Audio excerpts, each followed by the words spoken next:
특별히 5월 달은 가정의 달이고 또 오늘은 5월 15일 스승의 날 겸 또 스승의 주일로 나아가고 있습니다.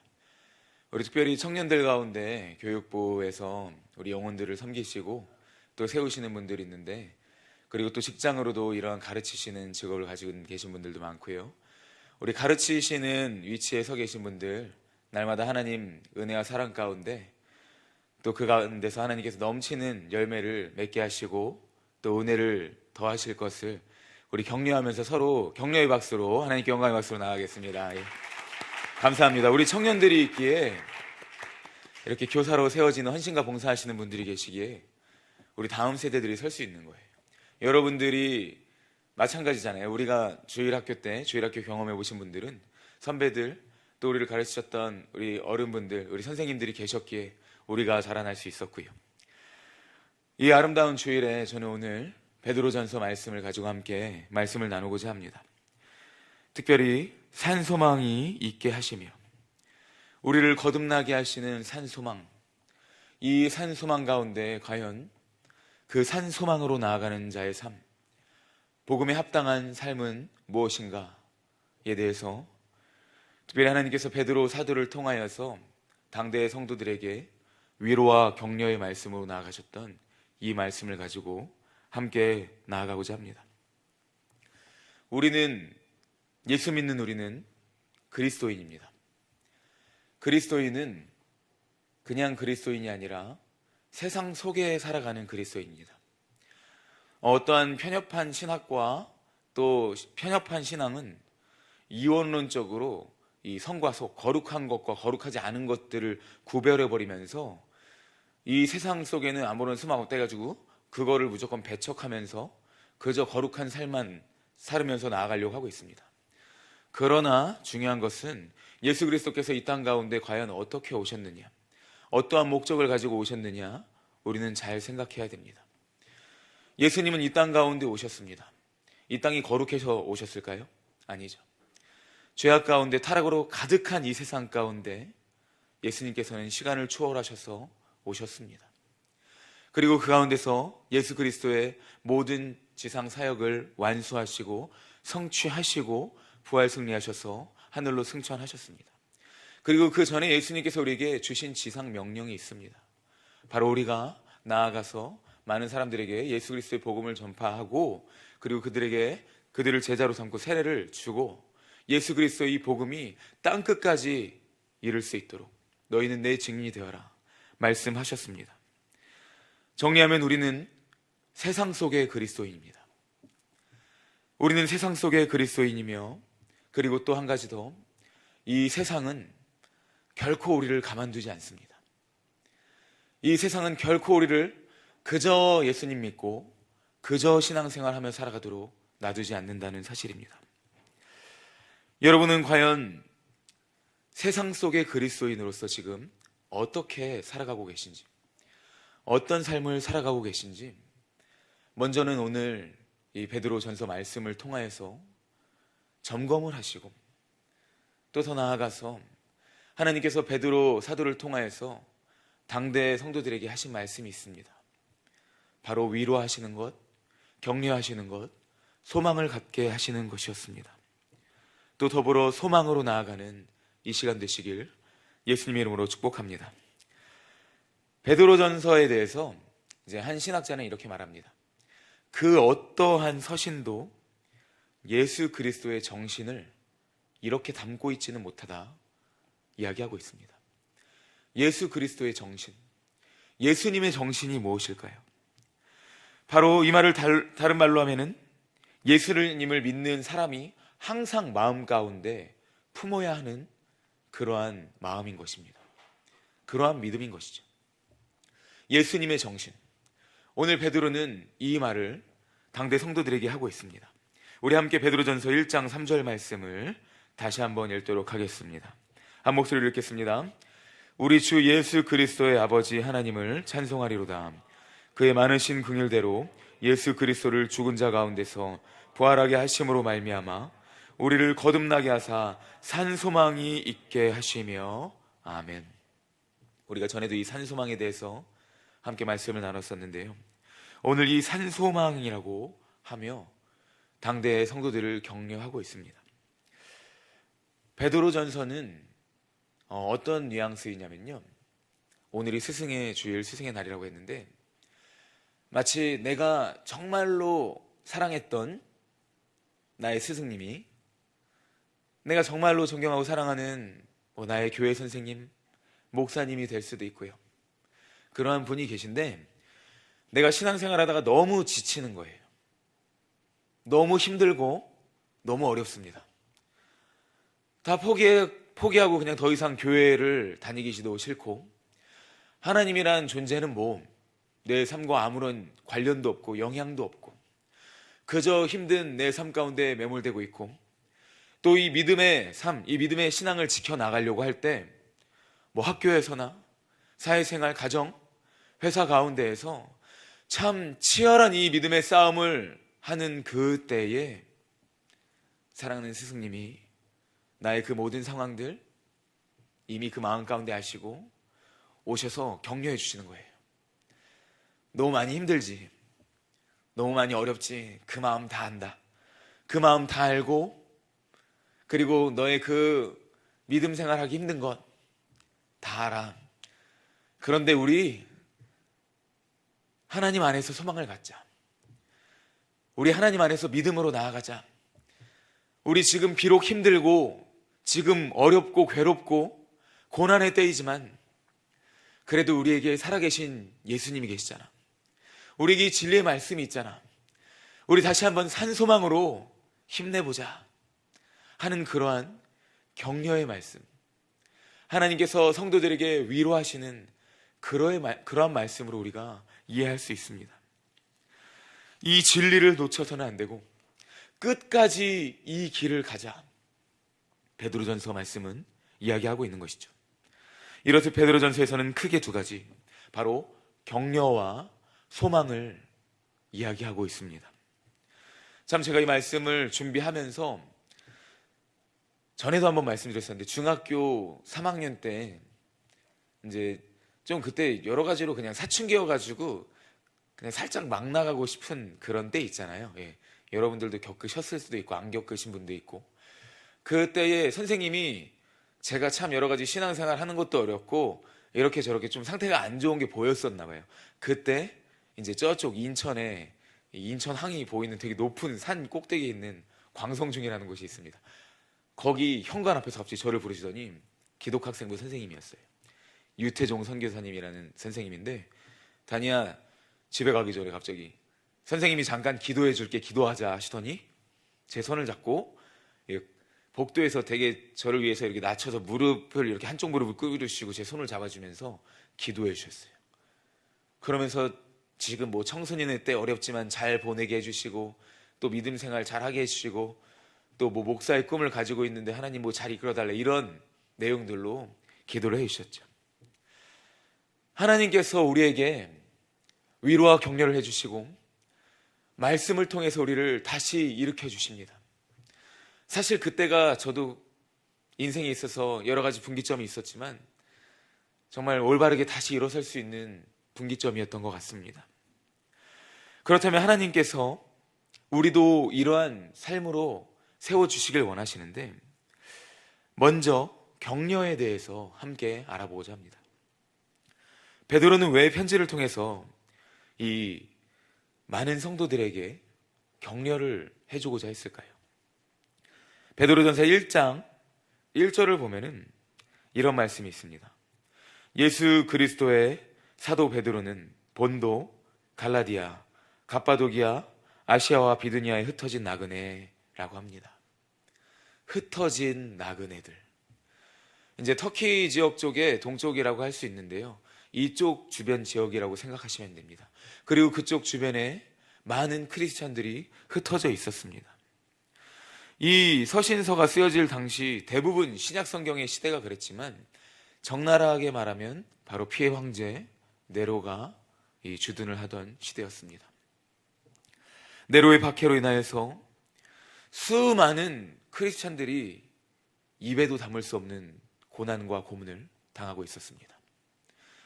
그들의 믿음의 싸움, 우리의 지금의 믿음의 싸움, 뭐 정신적으로는 비슷할 수 있지만 사실 정말 대놓고 말하면 물리적으로는 비교할 수가 없습니다.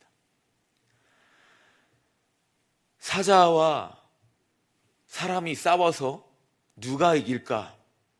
이런 말도 안 되는 것을 당시 사람들은 크리스찬을 잡아서 그 싸움을 붙이고 재밌다고 구경하고 돈을 걸고 내기를 했죠. 산채로 타서 죽임을 당하고 밤하늘을 밝게 비추고 말로 표현할 수 없는 모진 고문들과 박해들을 당했습니다. 예수님을 믿는다는 이유 하나만으로 전 재산이 몰수당하는 것은 일쑤였고요. 심지어 목숨까지 날마다 내놓고 생활해야 되었던 것이 당대 믿음 생활이었습니다. 예수님을 단 한 번만 부인하면, 지금 내 삶 가운데서 예수 없는 삶을 살아간다면, 그저 자기의 믿음을 그렇게 타협하면서 지나갔다면 당대 성도들의 삶은 너무나도 편했습니다. 그저 살면 돼요. 다른 사람들이랑 똑같이. 그저 살면 돼요. 다른 사람들이 하는 거 다 누리면서 살아갈 수 있습니다. 그러나 성경은 말합니다. 베드로전서 4장 16절 말씀입니다. 베드로전서 4장 16절 말씀 한번 뒤에 있는데 함께 읽도록 하겠습니다. 함께 한 목소리로 베드로전서 4장 16절을 읽겠습니다. 만일 그리스도인으로 고난을 받으면 부끄러워하지 말고 도리어 그 이름으로 하나님께 영광을 돌리라. 아멘. 오늘 말씀은 격려합니다. 너희가 고난을 받으면 부끄러워하고, 다시 말해서 그거로 인하여서 괴롭거나 수치스럽거나 낙담하거나 좌절하지 말고 그것이 하나님 앞에서 영광임을 반드시 기억하여라 이야기하고 있습니다. 오늘 성도들에게 중요한 것은 다른 어떠한 고난이 아니라 나의 이 생명과도 같은 이 믿음을 지키는 것이 그 무엇보다 중요했습니다. 나의 모든 것을 잃는다는 그때에 그래도 그들에게 중요한 것은 예수 그리스도를 믿는 믿음이었습니다. 왜 그렇게 중요했을까요? 왜 그렇게 중요했을까요? 여러분들에게 믿음은 얼마나 중요하신가요? 그들에게 있어서 하나님은 살아계신 참 하나님이셨기 때문입니다. 그들에게 있어서 하나님은 어떠한 그저 신화 속의 등장인물이 아니었어요. 이분이 살아계시고 이분이 참 하나님이시고 그들에게 있어서 예수 그리스도는 살아계신 나의 구주, 나의 구원자가 되셨기에 이 삶을 살아가는 것이 당연했습니다. 우리는 연초에서부터 하나님을 아는 지식과 요한복음 말씀을 통해서 예수 그리스도에 대한 복음, 그리고 예수 그리스도의 고난, 십자가, 인간의 타락, 구원, 여러 가지 구속, 말씀을 통해 나아가고 있습니다. 이 성경 말씀이 여러분들에게는 어떠한 의미이고 여러분들을 어떠한 삶으로 살아가게 하고 있습니까? 오늘 말씀의 성도들은 오직 배운 대로, 성경대로 그 삶을 살아가길 원했습니다. 그리고 그 삶만을 추구했습니다. 그리고 동시에 아까 처음에 말했던 세상 속의 그리스도인, 그 세상은 너무나도 혹독했습니다. 제가 다른 얘기하는 거 아니잖아요. 여러분들 이미 그 세상을 다 살고 계시잖아요. 살아가고 있지 않습니까? 그래서 위로와 격려가 필요했습니다. 이 상황 속에서 오늘 사도 베드로는 말하는 것입니다. 우리가 하나님의 말씀을 통하여서 이 산소망을 통하여서 하나님께 위로받자. 우리가 다른 데서 격려를 받는 것이 아니라 오직 하나님으로부터 격려받고 다시 일어서자 하고 있는 것입니다. 우리 사랑하는 청년들, 오늘 말씀을 통해서 위로받으시고 격려받으시고 또 산소망으로 나아가시길 축복합니다. 베드로는 이러한 격려를 했습니다. 2절 말씀에서 1장 2절 말씀에서 이렇게 말하고 있습니다. 곧 하나님 아버지의 미리 하심을 따라 성령이 거룩하게 하심으로 순종함과 예수 그리스도의 피 뿌림을 얻기 위하여 택하심을 받은 자들에게 편지하노니 은혜와 평강이 너희에게 더욱 많을지어다. 아멘. 하나님이 여러분을 미리 아셨다고 합니다. 정하셨다고 합니다. 성령이 그 미리 아심에 따라 우리를 거룩하게 하셨다고 합니다. 이것이 우리가 받을 수 있는 너무나도 큰 격려예요. 나의 어떠한 투정으로 되는 것이 아니고 그저 나의 어떠한 내 실천, 내 행동만으로 되는 것이 아니라 오직 하나님이 베풀어 주셔서 받게 되는 구원. 우리는 여기서 한 가지 주의해야 됩니다. 오해를 해서는 안 됩니다. 내가 믿는 믿음, 하나님이 주셔서 믿는 믿음. 여기서 구원에 대해서 여기까지 갈 수 있는데요. 구원의 주체가 나이냐 하나님이냐. 여러분들의 구원의 주체는 누구입니까? 성경에서 말하는 구원의 주체는 오직 한 분, 하나님밖에 없는 줄로 믿습니다. 내가 믿는 것이지만 믿음에 대한 나의 공로가 절대 없다는 것이죠. 아무것도 없어요.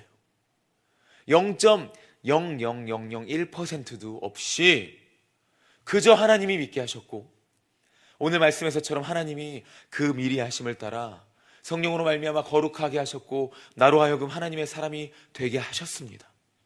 여기에서 우리가 가장 큰 위로와 격려를 얻을 수 있다는 것이죠.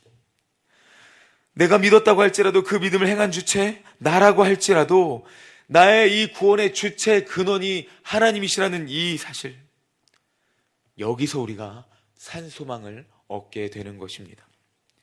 하나님이 나를 택하셨기 때문에 내가 구원을 받은 것입니다. 하나님이 나를 택하셔서 내가 예수 그리스도의 피로 거룩하게 되었습니다. 베드로는 흩어져서 고생하고 괴로워하는 모든 성도들에게 지금으로 적용해 볼까요? 이 신앙생활을 하려고 세상 속에서, 현실 속에서 신앙생활을 하면서 몸부림치는 그리스도인들에게 말합니다. 너희를 택하신 분이 하나님이시다.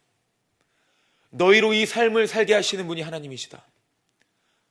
그러므로 너희 힘든 것들, 고난, 어려운 것들 그저 나의 일이 아니라는 거죠. 우리의 이 고난마저 하나님의 일이라는 사실입니다. 또한 예수님은 말씀하십니다. 너희가 나를 택한 것이 아니요 내가 너희를 택하여 세웠나니. 여기에 우리의 산소망이 또 있는 것이죠. 그리고 이 하나님의 택하심 가운데 우리가 중요하게 생각해야 될 부분이 있습니다. 우리가 반드시 이것을 기억하며 나아가야 되는데요. 무엇이냐? 하나님께서는 반드시 우리를 선택하시고 구원하신 택하심의 목적이 모든 성도들에게 있다는 사실입니다. 너희가 나를 택한 것이 아니요 내가 너희를 택하여 세웠나니. 요한복음 15장 16절 말씀을 보시면 또 이렇게 말합니다. 이는 너희로 가서 과실을 맺게 하고 또 너희 과실이 항상 있게 하여. 아멘. 우리에게 믿음 주심은, 우리를 택하시는 그 은혜는, 우리를 구원하심은 그 목적이 있다는 사실입니다. 오늘 이 예배당으로 교회로 나오신 우리 청년들, 또 믿음 생활을 하시고, 저는 지금 믿음 생활을 얼마나 했는지, 어떠한 기간을 얼마나 많이 하셨는지 물어보는 게 아니에요. 하나님께서 부르셔서 이 자리에 나오신, 그리고 하나님께서 믿게 하셔서 예수님을 믿는 여러분, 이제 죄에서 종로를 타던 우리가 더 이상 죄의 종로를 타지 않고 그리스도와 하나 된 그 연합한 자의 삶을 살게 하시기 위하여서 미리 우리를 아시고 택하시고 우리로 하여금 예수님을 믿는 그 믿음, 성령으로 말미암아 주셨다는 것이에요. 우리가 이것을 반드시 깨달아 알아야 합니다. 그리고 우리는 이제 거룩한 삶으로 나아가야 한다는 것이죠.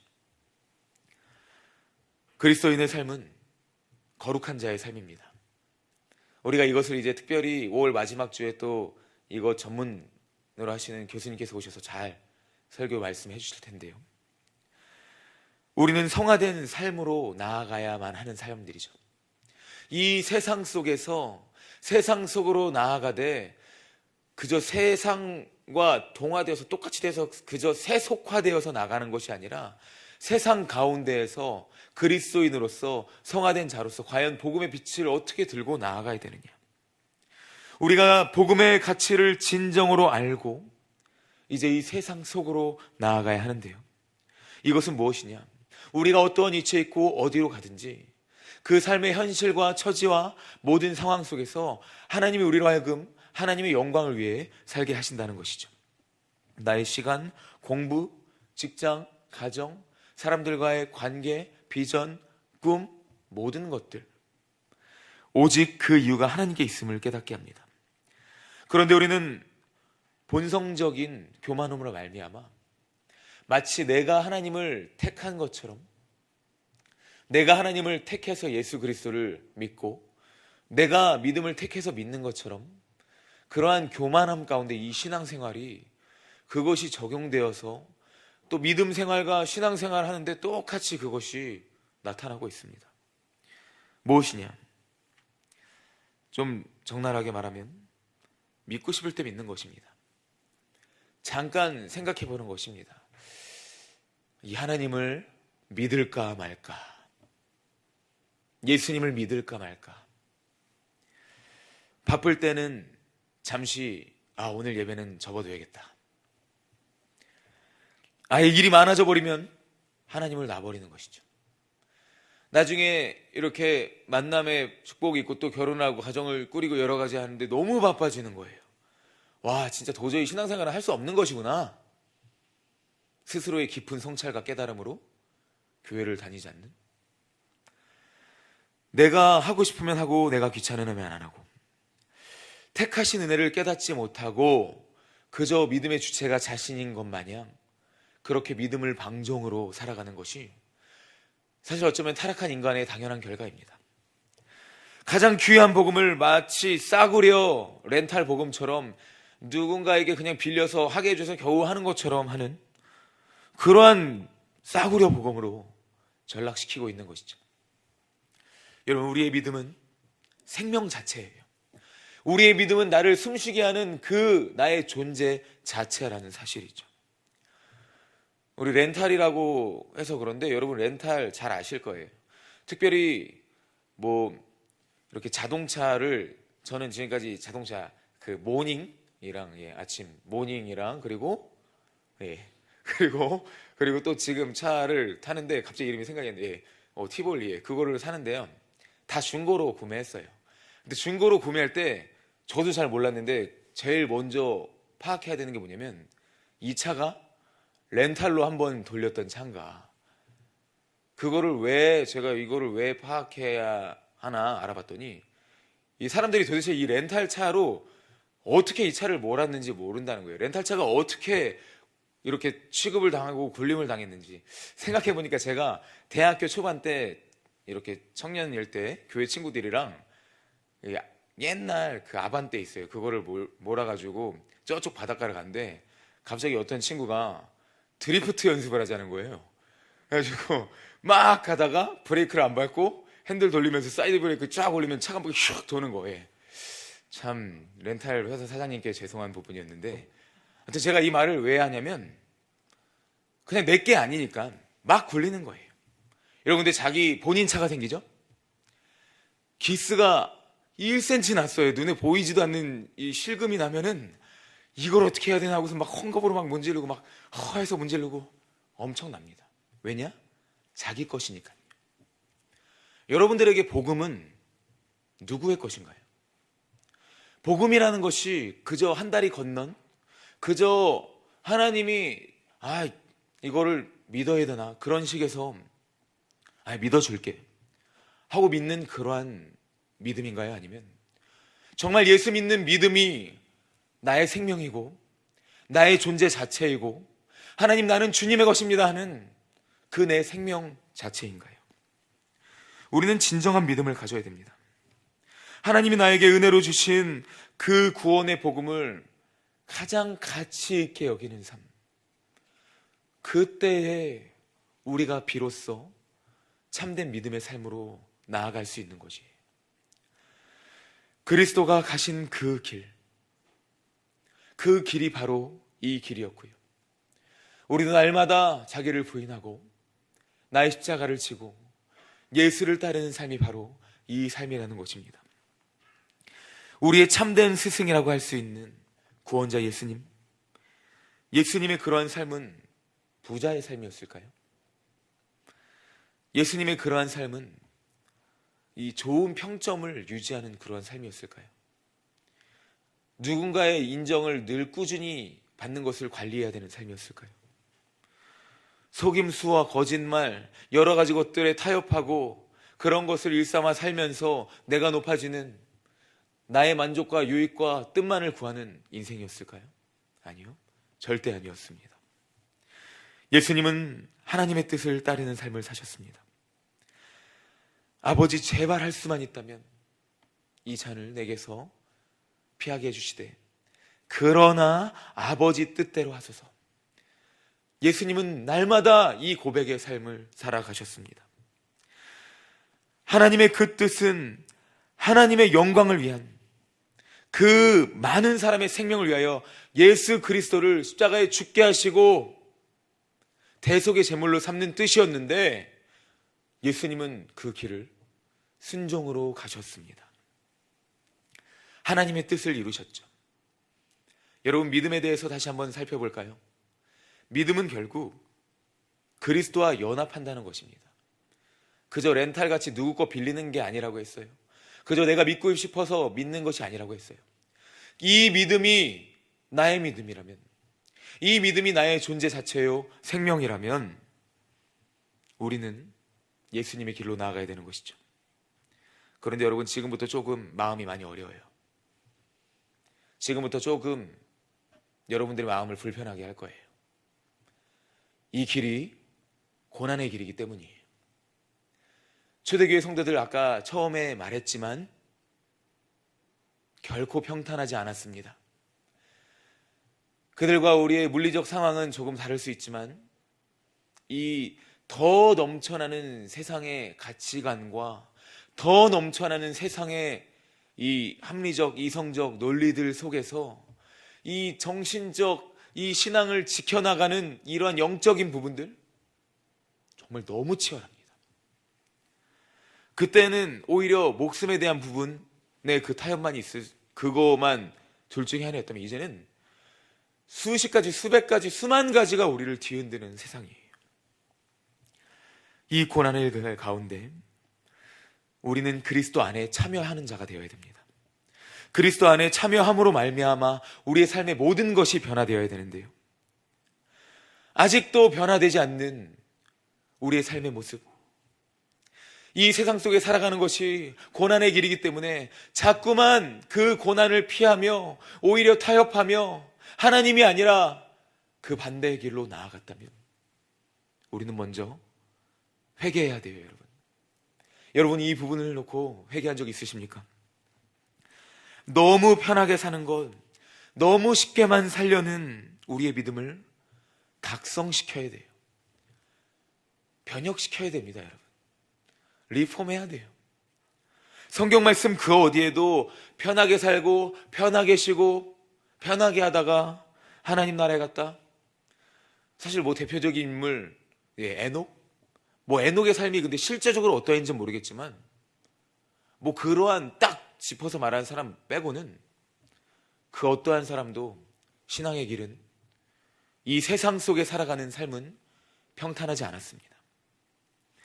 마태복음 11장 30절에서 예수님이 수고하고 무거운 짐진 자들아 다 나를 따라와라, 내 멍에는 쉽고 가볍다 이야기하시는데, 여기서 본 뜻의 의미를 보면은 쉽고 가볍다가 세상 사람들의 눈으로 보기에는 이것이 굉장히 어려운 길이고 괴로운 길이고 고난이며 역경이며 힘들지라도, 우리 오늘 찬양했었죠. 이것이 하나님 나라의 시선에서는, 믿음의 눈으로는 가장 가볍고 가장 즐겁고 가장 기쁨의 삶이고 기쁨의 길이다 라고 하는 것이죠.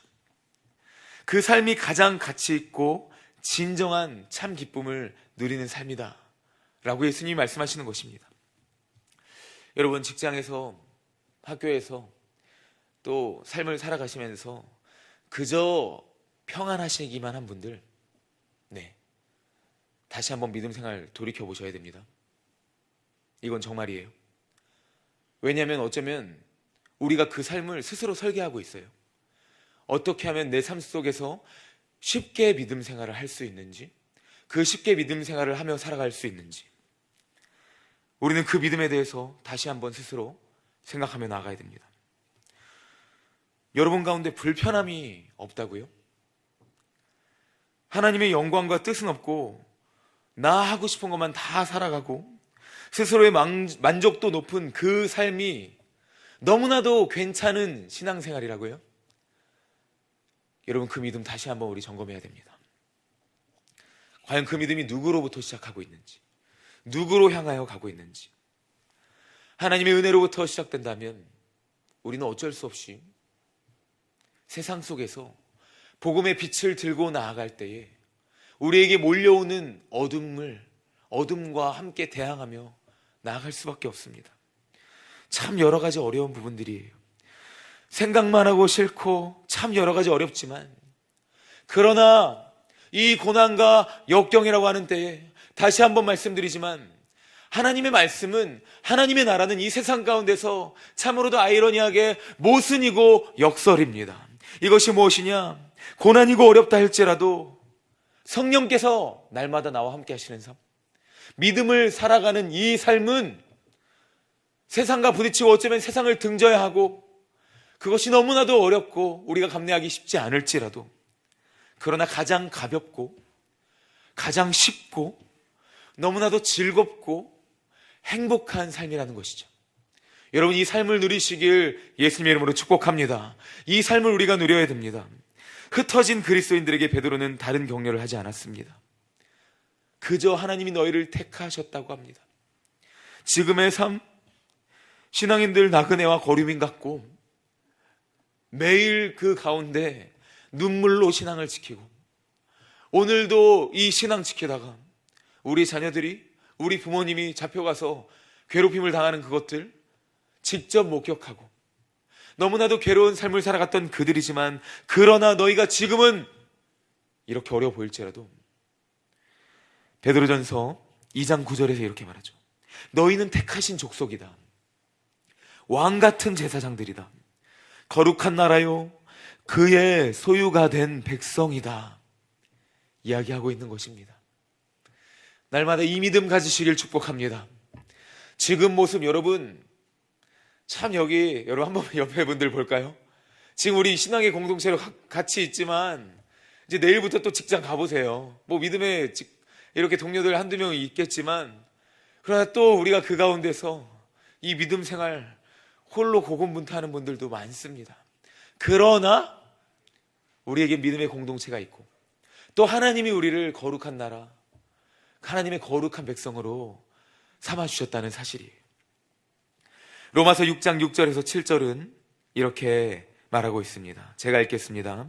우리가 알거니와 우리 옛사람이 예수와 함께 십자가에 못 박힌 것은 죄의 몸이 멸하여 다시는 우리가 죄에게 종노릇하지 아니하려 함이니. 아멘. 우리는 하나님의 길을 가는 사람들입니다. 거룩한 삶으로 나아가는 자가 되어야만 합니다. 세상의 기준으로 이 믿음을 살 때 어쩌면 매우 불편한 삶이에요. 매우 불편한 삶을 말하는데 왜 저렇게 웃고 계시냐. 네. 여러분, 그러나 우리가 그 불편함을 살아가지만 불편함 너머에 있는 하나님 나라를 바라보시길 소망합니다. 그 어려움 너머에 있는 산 소망을 바라보시길 소망합니다. 나의 욕구가 내 주인이 되는 것이 아니라, 모든 것을 누리면서 그저 옵션으로 신앙생활을 하는 것이 아니라, 이러한 삶을 이제는 버리고 오직 하나님을 높여드리는 그 삶, 하나님이 주인이 되시는 그 삶, 우리 1청년, 2청년들 이 삶을 누리셔야 합니다. 누리시길 축복합니다. 그래서 우리가 아까 신앙의 공동체 이야기했는데, 특별히 이 소그룹 나눔 때, 마을 셀 나눔할 때, 여러분 다른 나눔도 많지만 주어진 시간들 통해서 우리 삶 나눔과 또 믿음의 나눔, 정말 이 신앙의 나눔을 통해서 더 서로 격려하고 더 세워줬으면 좋겠어요. 다른 즐거운 대화들도 많지만 믿음의 대화, 신앙의 대화를 통하여서 우리가 더 서로를 세워주는 여러분들 되었으면 좋겠습니다.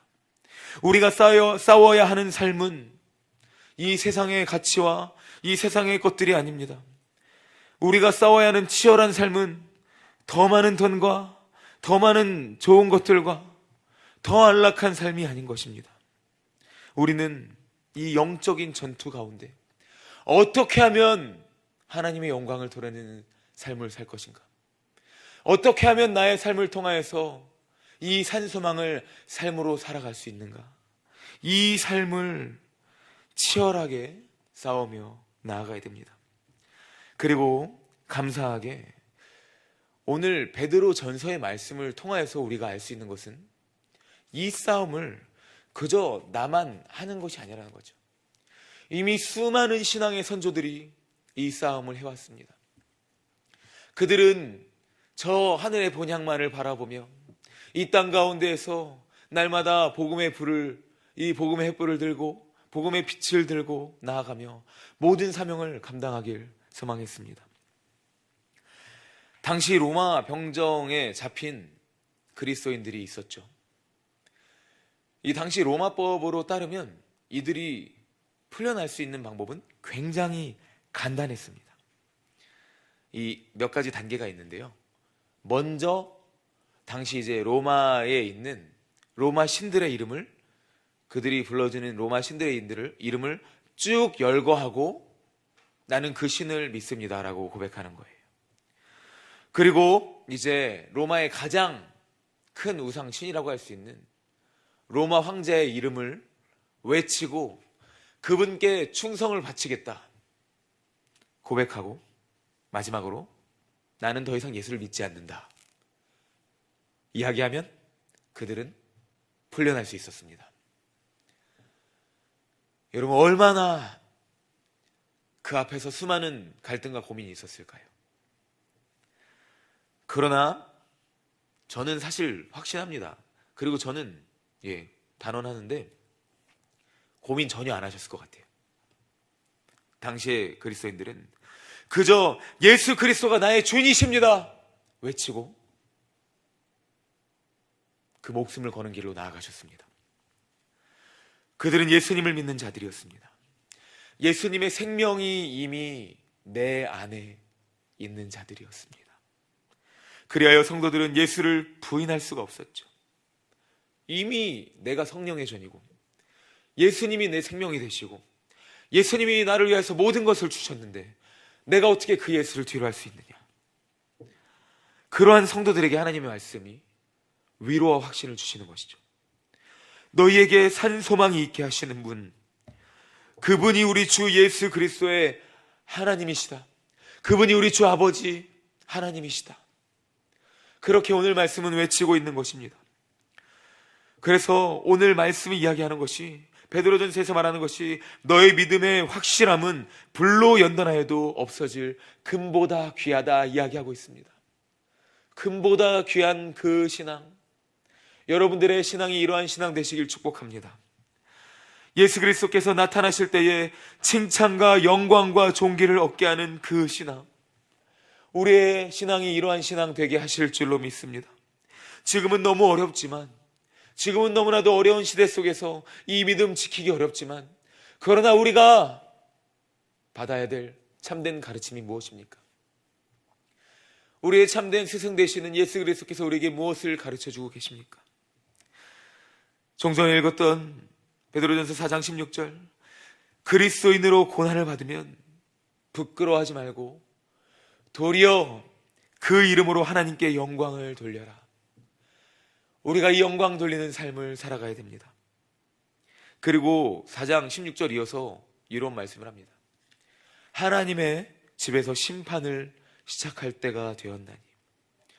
예수님은 반드시 오실 것입니다, 여러분.